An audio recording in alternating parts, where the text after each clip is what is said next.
I never imagined my life would become a story people would talk about. I never thought I would be the woman everyone wanted to meet, the woman whose pain and joy would shake a whole city. When my time came, I was afraid. The doctors would say it would be a difficult birth. But I was not alone. Sarah was there, holding my hand, praying for me. The nurses were kind, gentle. And then, one by one, my babies were born, 2 girls and a boy. Perfect, healthy, beautiful. I held them in my arms, tears streaming down my face. I whispered their names, Hope, Faith, and Daniel. They were my miracles, my second chance.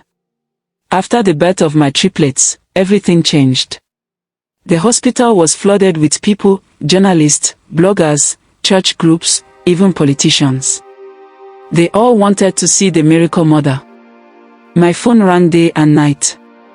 My face was everywhere, on Instagram, Facebook, Twitter. Hashtags like Grace and her triplets and Mother of Miracles trended for weeks. People came from all over to see us. Newspapers wrote about us. TV stations wanted to interview me. They called me the mother of triplets, the woman who waited. My story became a symbol of hope, a lesson for everyone who had ever felt forgotten, ever felt broken. At the hospital, Rekha tried to find me. He called, he sent messages, but I didn't want to see him. He even came to Sarah's house to check if I had gotten home. I didn't want to hear his apologies, his regrets. It was too late. The man I loved was gone. The life I dreamed of was gone. People I had never met sent me messages, prayers, and even money, huge amount of money. Some called me a blessing, others called me a survivor. Some just wanted to touch my babies, as if a little of my miracle would rub off on them. I remember the first time I saw my story on TV. The news anchor called me, the woman who turned her pain into power. They showed pictures of me holding my babies, smiling through my tears. They talked about my journey, my heartbreak, my faith. They didn't know the whole story, but they made me a symbol of hope for women everywhere. Churches invited me to speak. Women's groups wanted me to share my testimony.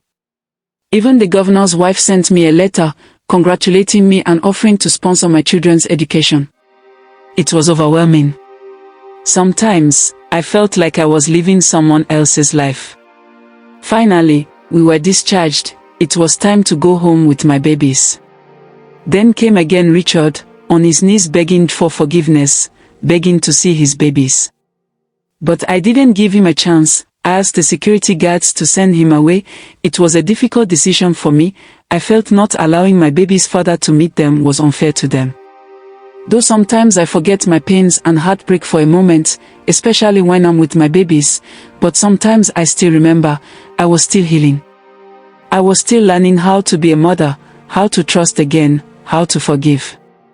At night, when the house was quiet and my babies were asleep, I would sit by the window and let myself feel everything, the joy, the pain, the gratitude, the loss. I thought about Richard and Emily often. I wondered if they watched the news, if they saw my face on their screens. I wondered if they regretted what they had done, if they missed me, if they missed the life we once shared. One evening, as I was feeding my babies, Sarah came into the room, her face serious. "Grace, you have visitors," she said quietly. I looked up, surprised. "Who is it?" She hesitated. "It's Richard. And Emily." My heart stopped. I didn't know if I was ready to face them together, to hear their voices, to see their faces. But I knew I had to.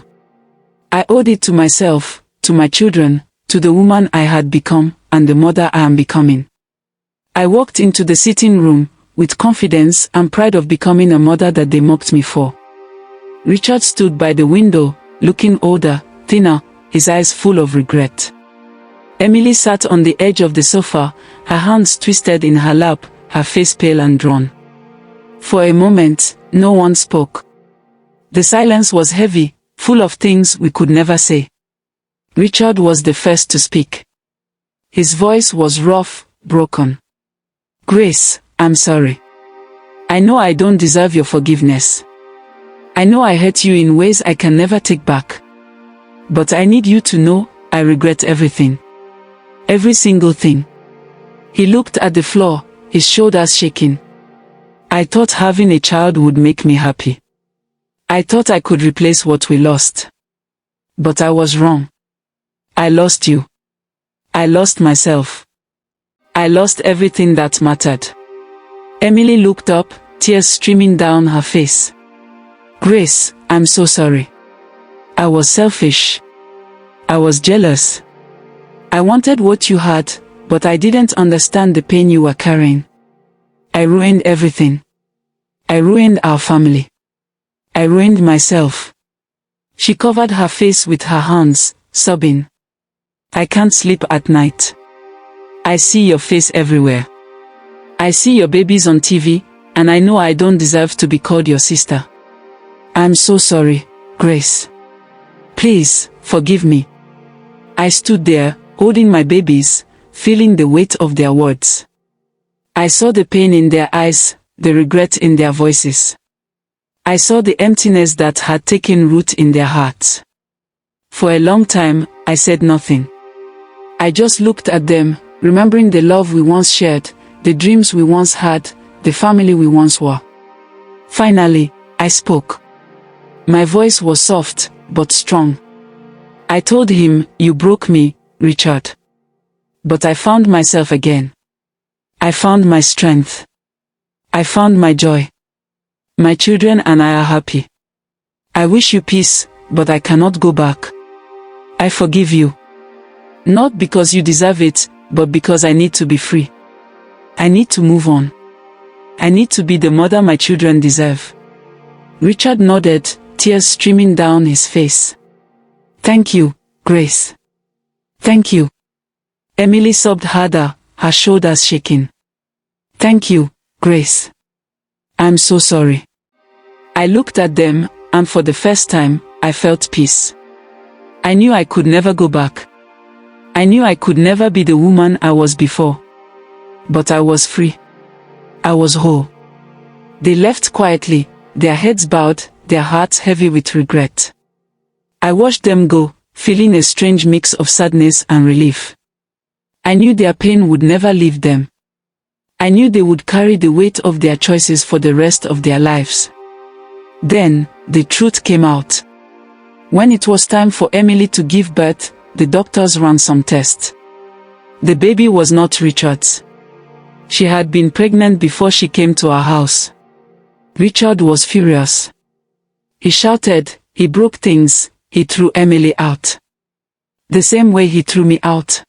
When I heard everything that had happened between Richard and Emily, I felt pained. I was sad and ashamed because Emily was my sister. She didn't only bring pain to our family, she also brought shame and disgrace.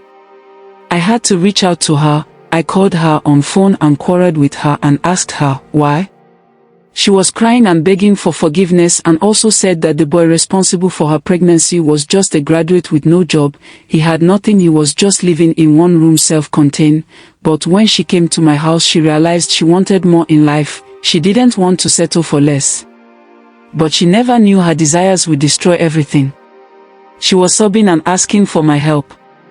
I told her there's nothing I can do, she will have to face the consequences of her actions. I ended the call. Again I thought about Richard and what he might be going through. Now he has finally lost everything. The one thing he was hoping on was never real. Now he is alone for real. Meanwhile, the city never stopped talking about me.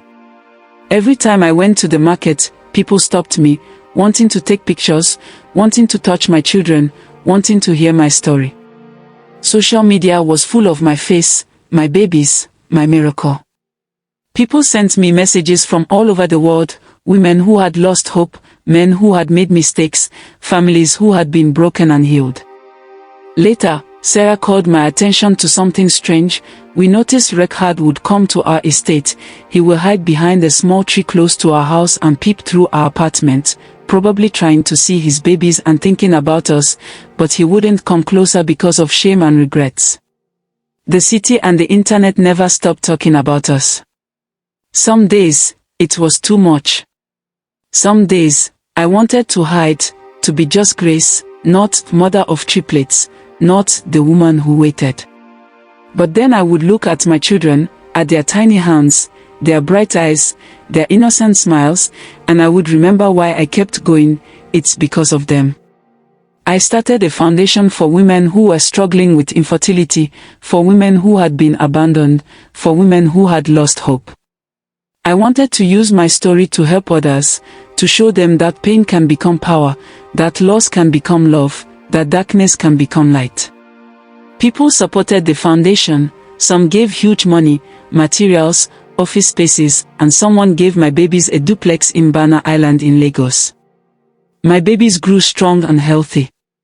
They filled my days with laughter, with chaos, with love.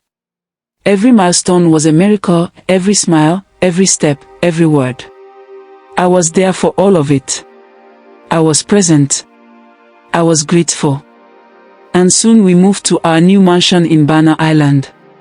It was a whole new beginning for me and my triplets, but we loved it.